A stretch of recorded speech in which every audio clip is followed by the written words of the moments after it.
All right, this is your first do now problem for today. Like I said on the website, you should have spent some time doing this on your own and just using this video to check your work.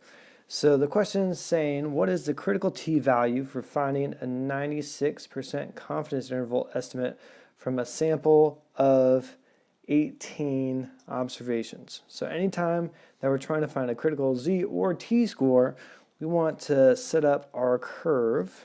So we'll draw that out. And we need to find the area of the tail. So in the center, we put the level of confidence, 96%, which means we have 2% left over in our tails. Okay, so then we have to go through and use our calculator to convert our tail value into a critical t-score. So you're going to go turn on your calculator, go to second vars, to distribution menu, and use one of my favorite calculator commands on here. We're going to go down to inverse t, and I'll write this down so you can know what you're supposed to be doing in your calculator.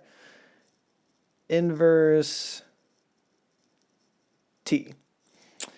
The first thing we're going to put in is our area. So your area is the part of the tail as a decimal, which is 0.02.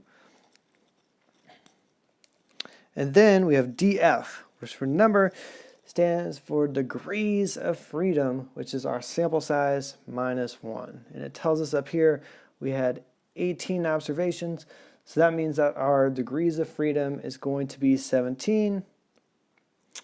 And those are the only two numbers that we need. And plug that into our calculator. Gives us a critical t-score of 2.224, which is going to give us our answer of D.